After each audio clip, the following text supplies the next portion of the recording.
Buenas noches, amigos televidentes. Sean todos ustedes bienvenidos a otra presentación de la prensa de hoy. Empiezo con mi acostumbrado comentario sobre un tema de la semana. En esta ocasión, el título: Abinader, Fernández, Medina y Mejía, encuentros de patriotas antihaitianos. El patriotismo antihaitiano ha sido una constante en la historia dominicana que sirvió para inspirar la concepción y el nacimiento en 1844 de nuestra República. Los padres fundadores, Juan Pablo Duarte, Francisco del Rosario Sánchez y Matías Ramón Mella, junto a otros nobles patriotas, proclamaron el grito de independencia febrerista luego de fundar en 1838 la Sociedad Secreta La Trinitaria, iluminados por el amor a la patria. Ellos enseñaron, y creo que el aprendizaje es ostensible, que la patria comienza en la frontera con Haití y sus límites terrestres irreductibles quedaron fijados en el Tratado Fronterizo de 1929 y su protocolo de revisión de 1936 y redactados en el artículo 10 de la Constitución de la República Dominicana, el cual ordena a las autoridades cuidar, proteger y mantener los bornes que identifican el trazado de la línea de demarcación fronteriza conforme también al derecho internacional. La identidad nacional significa enfrentar jurídica, moral, económica y políticamente la inmigración ilegal, la cual se contrae a preferir al ciudadano local frente al extranjero de cualquier nacionalidad, complementando este digno quehacer con el respeto a los símbolos patrios y la participación activa en la vida cívica y comunitaria que producen la cultura que sustenta valores y tradiciones dominicanas.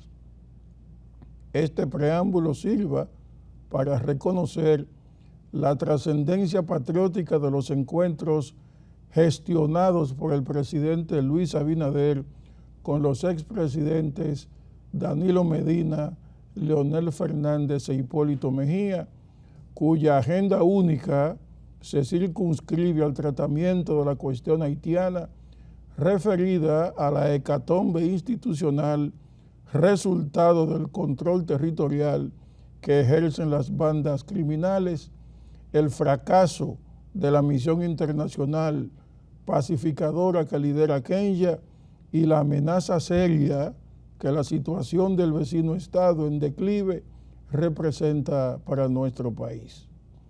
Opino que tanto las reuniones bilaterales junto a Medina, Fernández y Mejía, así como las multilaterales incluidas en el Consejo Económico y Social, proyectan hacia el exterior una imagen de unidad nacional, de apoyo al pedido de auxilio dominicano para que la comunidad internacional, ahora culminada la OEA por Donald Trump, intervenga en Haití. Pero los encuentros también suscitan efectos favorables internamente, pues la concertación del liderazgo político refleja que nada grande se puede hacer sin el patriotismo y que el Estado social y democrático de derecho que preconiza nuestra Carta Sustantiva precisa que el ciudadano se siente identificado con las grandes propuestas que impulsan el interés nacional. La historia demuestra que una democracia ciudadana únicamente funciona si la población mayoritaria está convencida de que su sociedad política persigue un objetivo común de considerable trascendencia, cuya importancia es tan vital que están dispuestos a participar en todo cuanto sea posible para preservar el sistema democrático, la única alternativa viable frente al autoritarismo que se cierne sobre el mundo. Finalmente, votar y participar en elecciones, ser un buen ciudadano, apoyar la economía local, promover la cultura y sus tradiciones, proteger el medio ambiente, constituyen rasgos y manifestaciones del patriotismo dominicano contra Haití.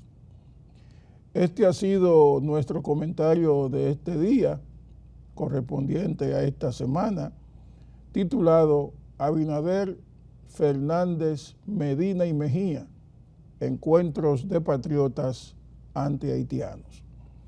Antes de irnos a la pausa, quiero brevemente comentar de forma inicialmente favorable la aprobación realizada el jueves por el Senado de la República del nuevo Código Penal de la República Dominicana. En sentido general, ese Código Penal, si finalmente la Cámara de Diputados lo aprueba, como lo aprobó el Senado, es un avance en materia de derecho penal en la República Dominicana.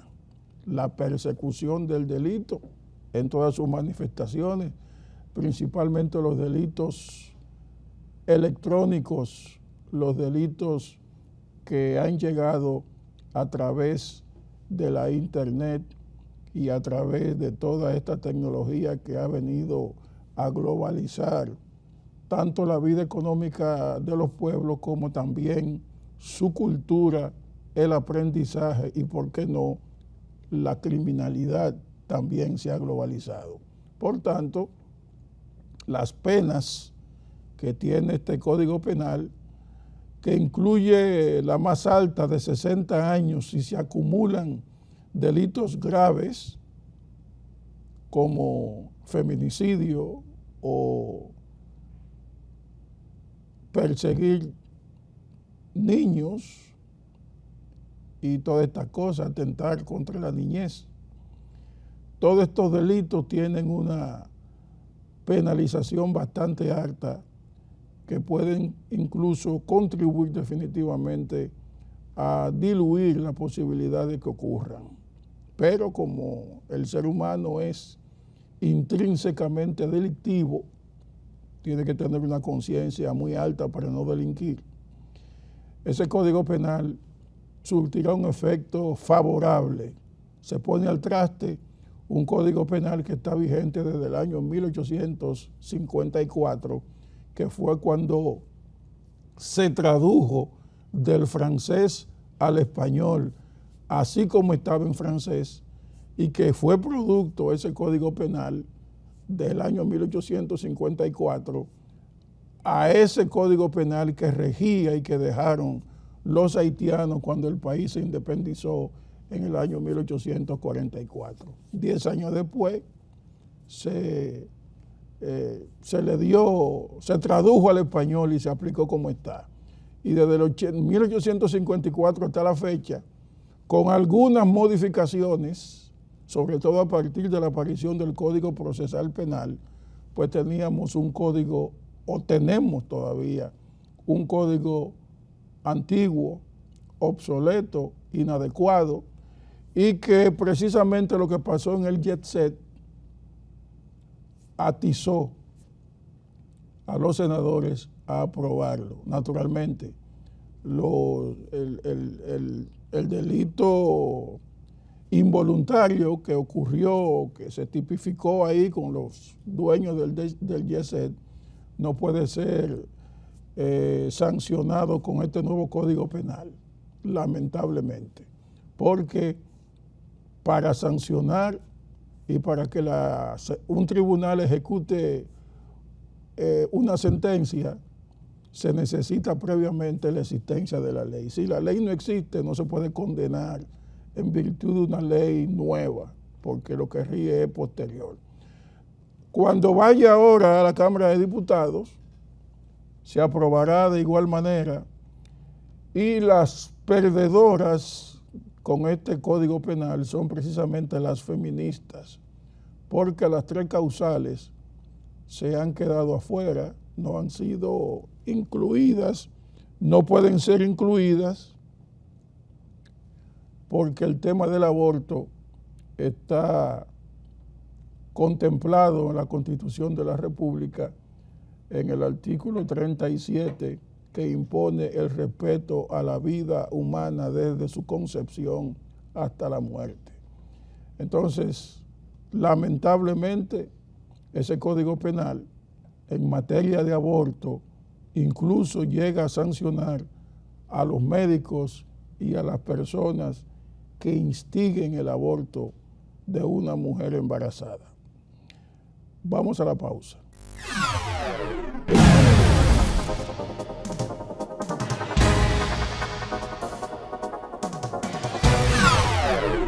Apurado por el auge de la lucha interna dentro del partido oficial, el Partido Revolucionario Moderno, el presidente Luis Abinader acaba de producir unas declaraciones donde prácticamente prohíbe a los funcionarios que ejercen algún ministerio importante en su administración a que participen en campaña interna.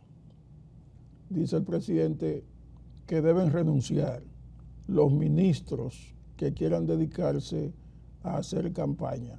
Vamos a ver al presidente de la República hablando con esto y cuando él termine completamos el comentario que hemos iniciado. Adelante.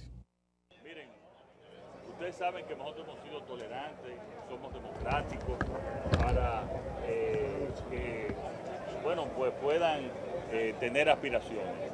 Sin embargo, nosotros ayer dijimos muy claro que no podía haber proselitismo y campaña desde las oficinas públicas. Eso no es posible.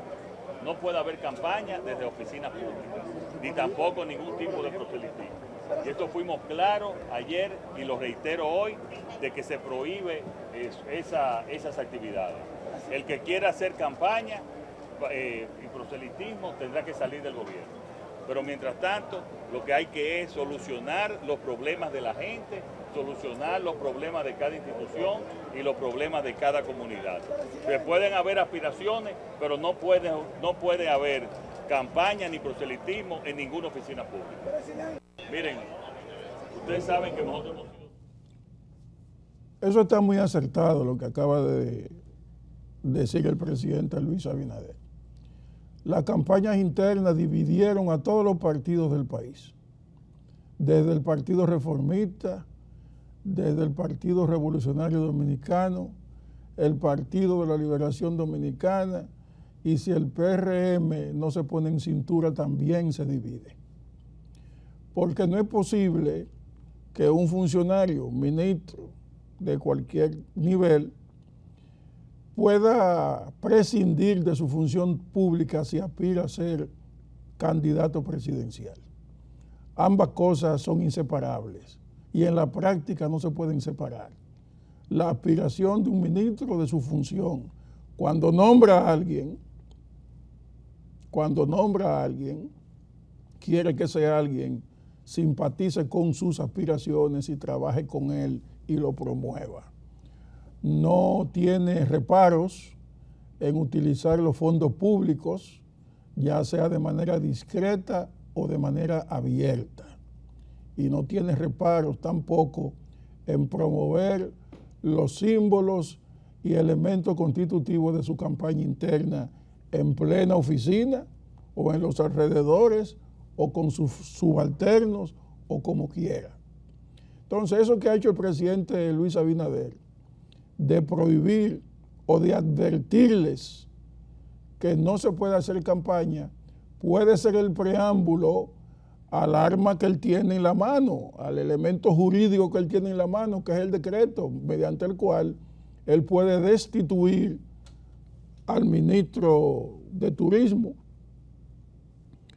al director de aduana, a los directores del acueducto, al director de INAPA, a todos esos muchachos que ahora mismo están aspirando sin tener larga experiencia política de hacer precandidatos presidenciales. Ahora, lo que el presidente no le puede prohibir es a la alcaldesa, que no se puede quitar por decreto, ni a la vicepresidenta de la República tampoco, porque son funcionarios electos y no lo puede quitar por decreto.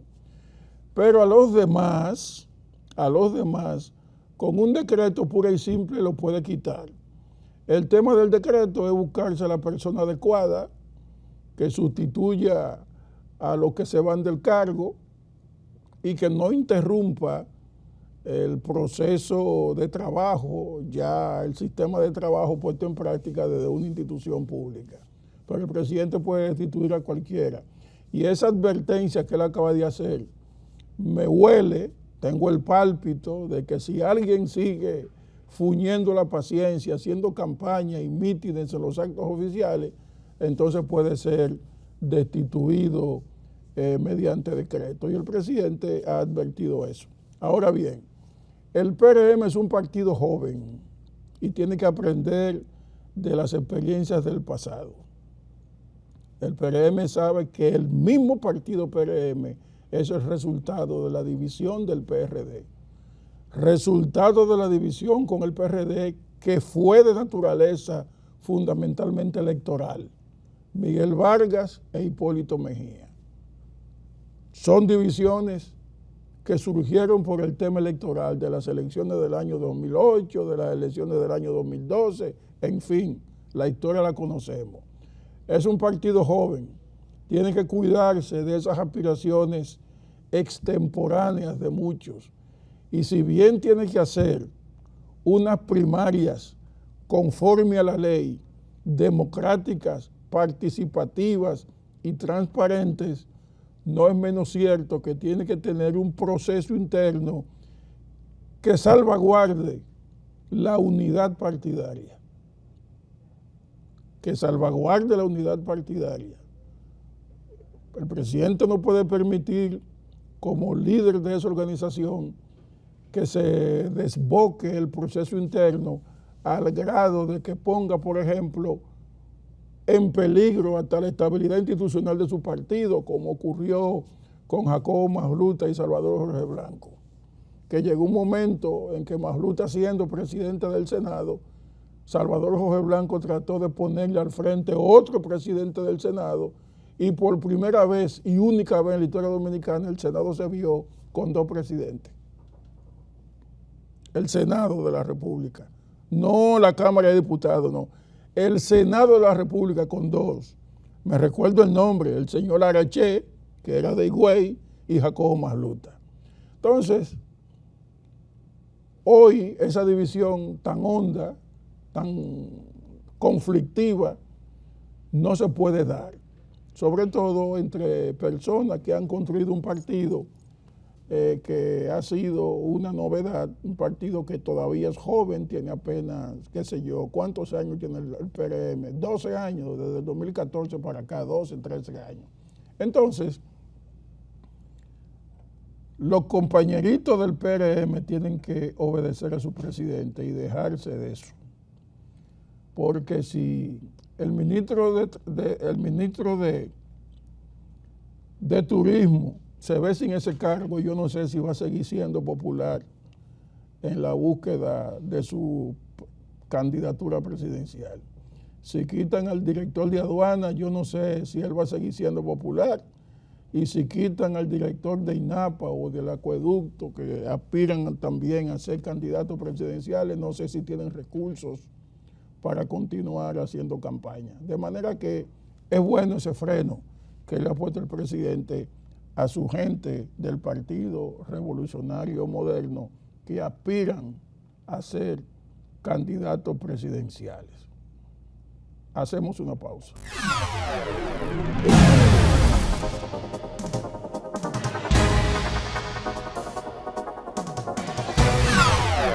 Continuamos con la prensa de hoy. Brevemente, el Ministerio de Educación Superior, Ciencia y Tecnología, el MESIT, que dirige el ministro Franklin García Fermín, ha auspiciado un panel titulado Inteligencia Humana versus inteligencia artificial.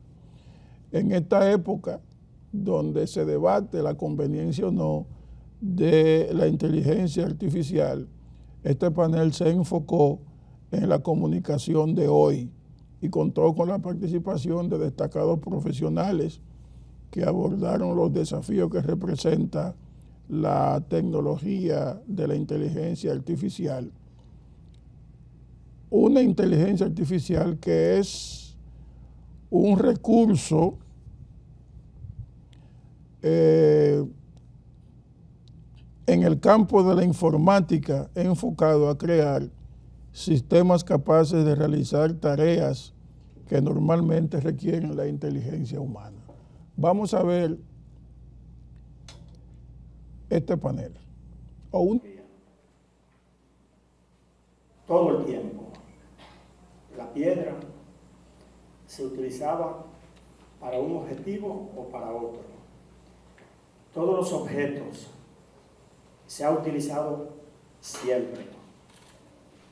Ahora bien, la inteligencia artificial viene en un mundo muy disruptivo, en un mundo que ha traspasado todas las barreras, pero hay una barrera que creo que hay que colocársela, que es la ética.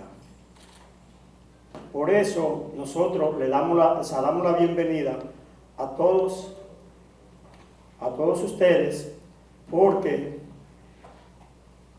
esa es la actividad humana que hoy en día los mismos humanos le están poniendo a competir, y yo entiendo que debe de ser para integrarlo y para convivir en las mejores prácticas, porque se vive el Internet de las buenas cosas y también de las Big Data. Por tal motivo, nosotros los humanos somos los que tenemos que desarrollar cualquier tipo de inteligencia, pero nunca olvidarse también de la inteligencia humana, que es la que realmente utiliza este medio, este instrumento, que en muchas ocasiones hay autores que ya están prácticamente colocándolo al mismo nivel del humano. Así que muchas gracias, bienvenidos a todas y a todos, y a disfrutar del conocimiento. Muchas gracias.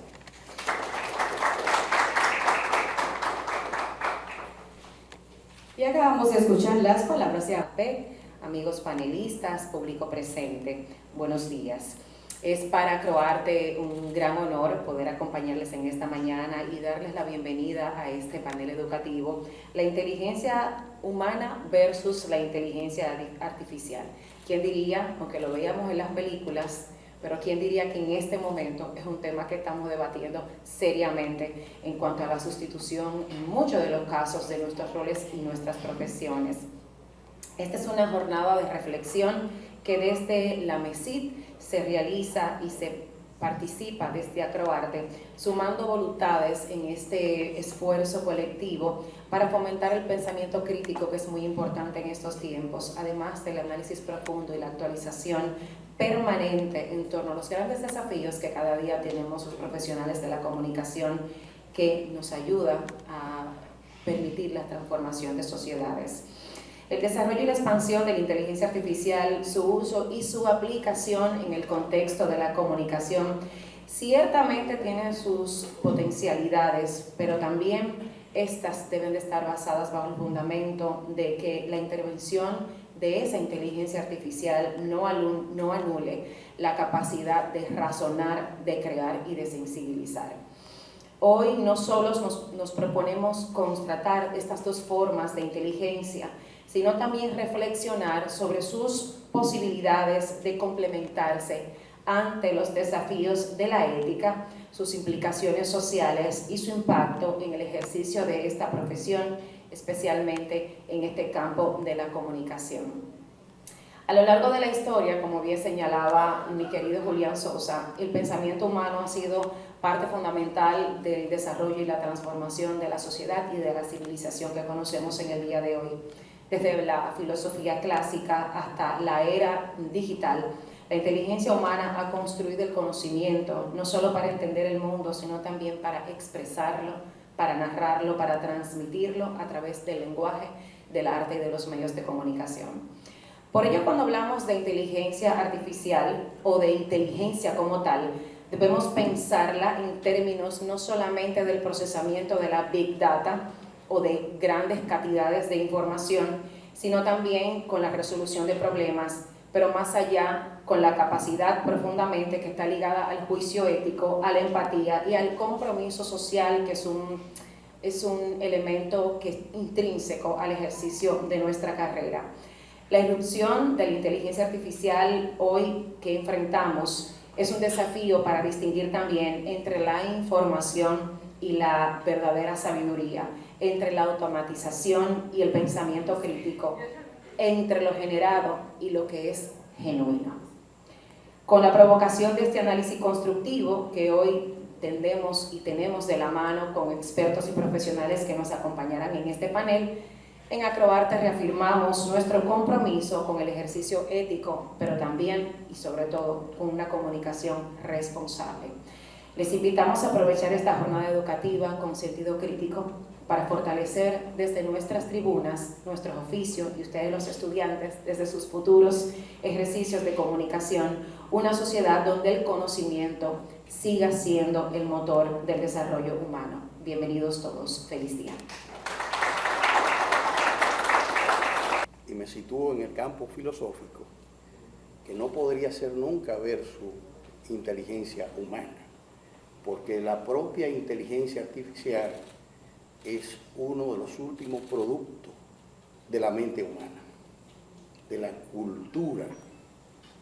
Y no se puede hablar de cultura sin humano, porque la cultura precisamente es ese artificio creado por los humanos que nos diferencia y a la vez nos relaciona y modifica la naturaleza, incluida nuestra propia naturaleza. Yo diría que la inteligencia artificial es una extensión de la inteligencia humana. Es la inteligencia humana hecha algoritmos matemáticos. Pero los seres humanos necesariamente se vieron obligados a crear los algoritmos matemáticos. Ya en el pensamiento moderno, Gottfried Wilhelm Leibniz, aquel gran filósofo matemático que sabía de todo, del siglo XVIII, siglo XVII y entrando al XVIII, conjuntamente con Newton, había inventado el cálculo infinitesimal, que se montaba en el Tratado de Geometría de Descartes. Y allí Leibniz ideó el lenguaje binario, que iba a ser la base de el álgebra de la lógica creada por Boole en su obra Las leyes del pensamiento. Sin eso no hay programación computacional. ¿Ve? Y sobre esa base, Alan Turing creó, conjuntamente con otros, la programación computacional. Y ya en la década del 40 aparece una obra como cibernética, como un antecedente de lo que hoy se llama inteligencia artificial, pero también de programación, también de las redes de la internet, entre otras cosas, y la propia robótica. Entonces, en ese mundo que estamos en ese mundo que hoy se habla de una revolución no 4.0, sino 5.0, precisamente porque esa creación humana que se llama el mundo de la inteligencia artificial, conjuntamente con la robótica y otras tecnologías, es necesario ponerla por el carril humano, como una creación humana que es. Entonces, de eso se trata. Distinguidos señores, panelistas que intervienen en este taller sobre inteligencia artificial, enfrentada a la inteligencia humana. Señores participantes en este taller,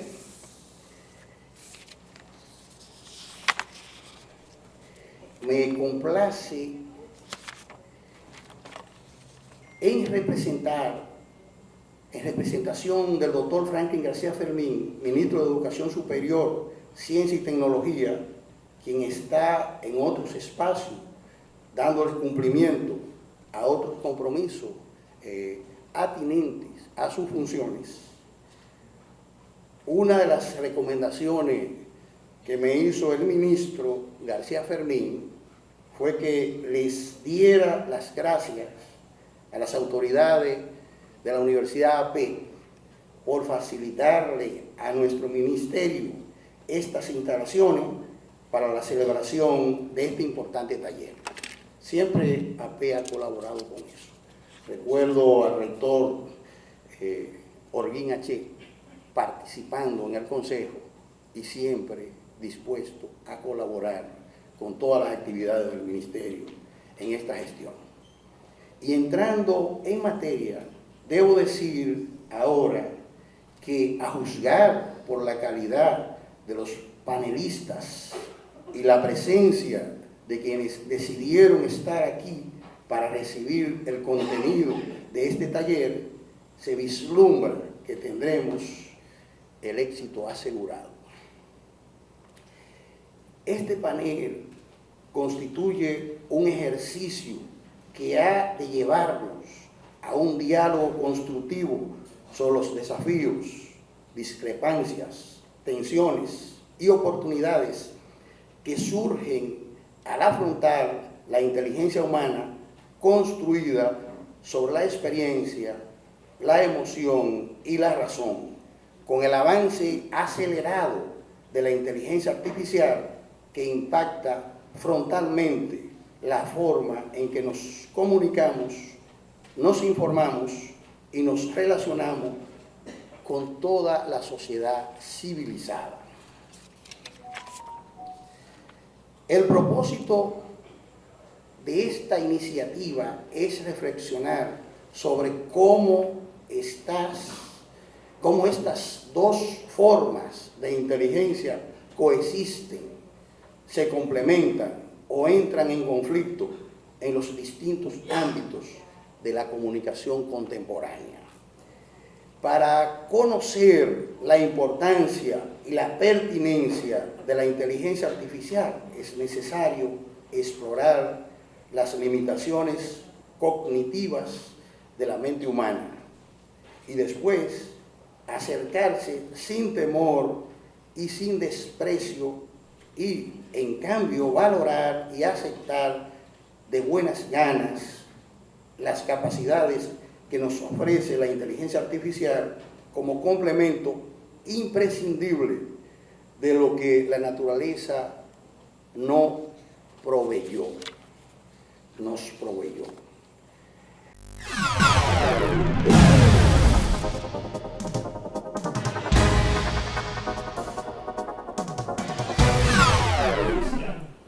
Antes de la Internet nos ubicamos en la segunda revolución industrial y no abordamos mucho ahí porque nos habla el momento específicamente de lo que es el desarrollo tecnológico-científico y cómo este desarrollo tecnológico-científico se expresa en los medios de comunicación, surgiendo lo que conocemos todos como los grandes medios de comunicación masiva, cine, internet, radio, y desde una perspectiva moderno-industrial, el periódico, la televisión y el libro.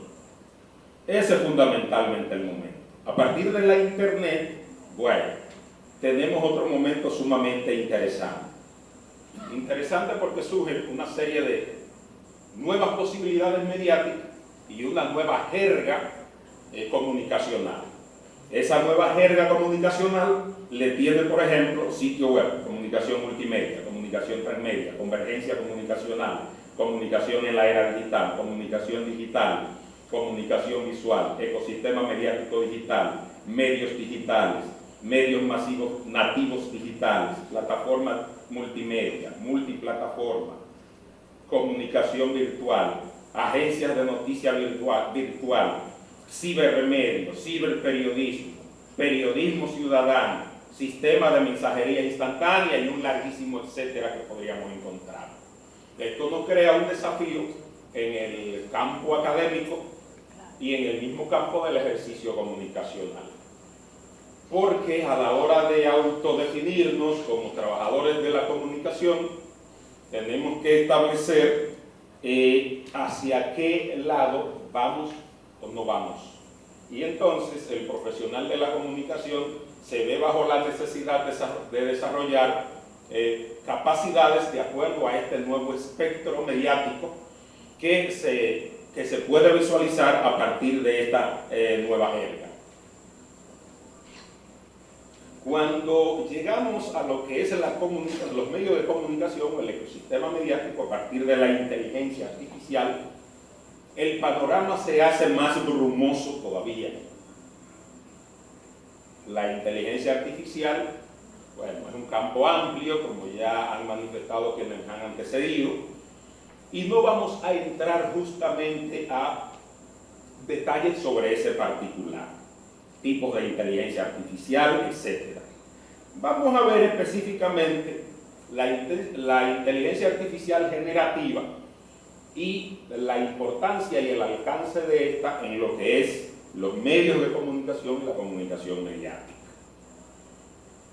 Con la inteligencia artificial se inaugura una nueva jerga y un nuevo panorama mediático. Dentro de la inteligencia artificial generativa, nosotros tenemos inteligencia artificial para la creación de contenidos. Inteligencia artificial para la creación de contenidos, para texto. Inteligencia artificial para imágenes. Inteligencia artificial para audio. Inteligencia artificial para videos e inteligencia artificial para la verificación de contenidos. Y ahí hay otro arsenal con el que tienen que enfrentarse los comunicadores a la hora de realizar un ejercicio profesional y con el que tenemos que trabajar quienes en las universidades nos dedicamos a enseñar la historia de la comunicación o a enseñar comunicación de redes, etcétera, etcétera, etcétera. Pero bueno, dentro de esa tipificación de la inteligencia artificial generativa y yendo efectivamente al campo del periodismo, se inaugura una nueva jerga comunicacional.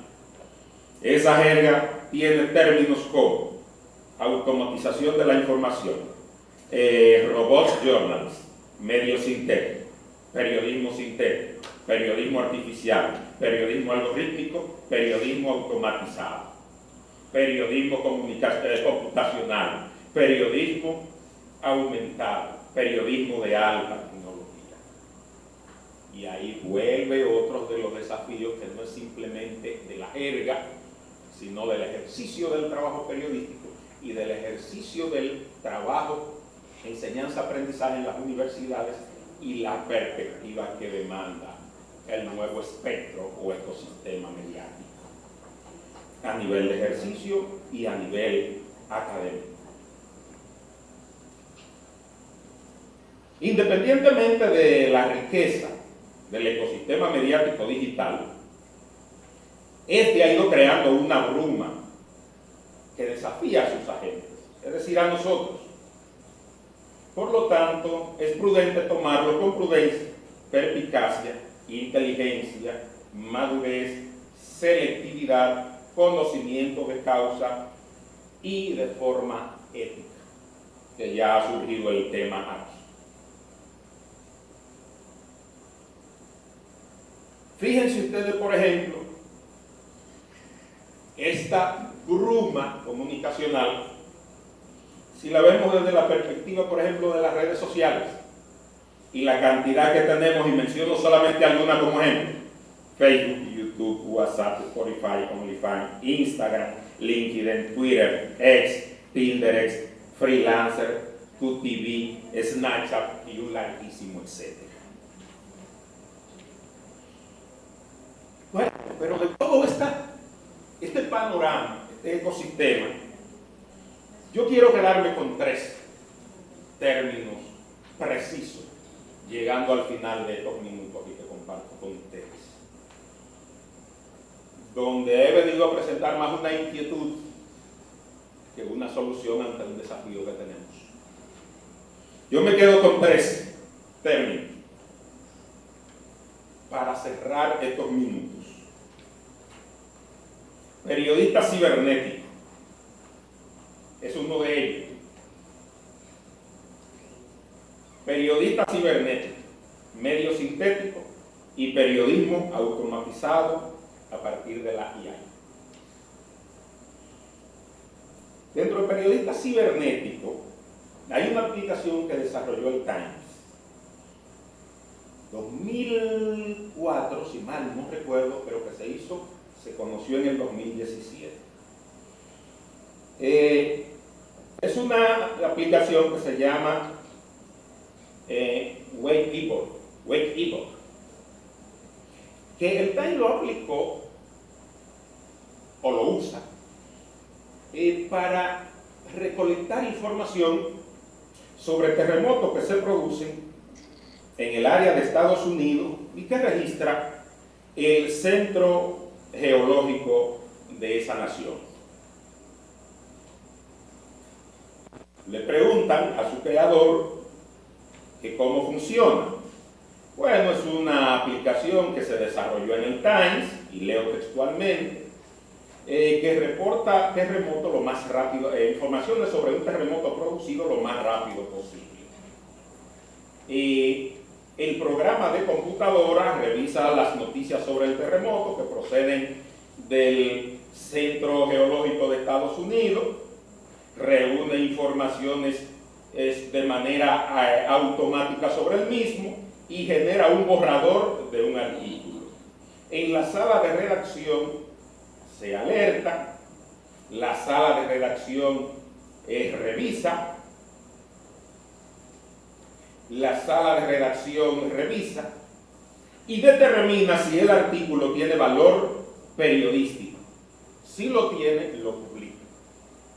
Y traigo como ejemplo este caso porque me llama sobremanera y creo que debe quedar, y volvemos a coincidir aquí. Los empleados del Times revisan y enriquecen el artículo, no lo publican como se lo da la aplicación. Control humano. En la misma información que ofrece el Times, hay otra pregunta. ¿Están los humanos envueltos en todo? Claro que sí. Todos los contenidos generados por Wake Ebook son revisados por los empleados de Los Angeles Times. Adicionalmente, como los terremotos afectan a mucha gente, los reporteros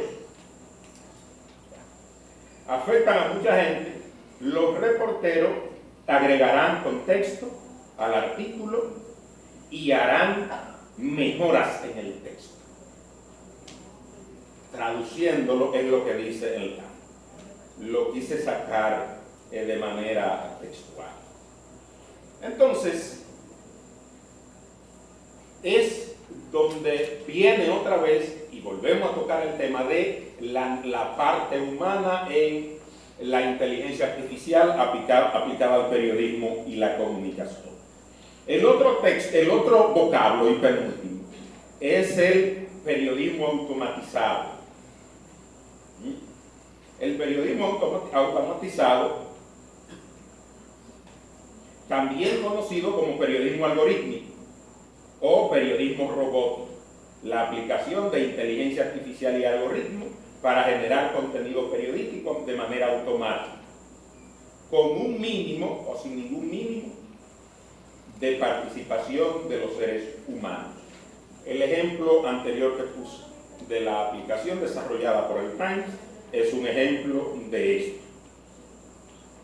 Y tenemos, por último, los llamados medios sintéticos. No sé si podrán existir, pero según este enfoque y este vocablo, también los medios sintéticos, también conocidos como contenido sintético, aquellos que elaboran y publican textos, videos y otros contenidos informativos a partir de procesos ejecutados únicamente por algoritmos o para aplicaciones. El ejemplo más preciso que podemos poner en este momento de eso es las presentadoras de noticias creadas por inteligencia artificial.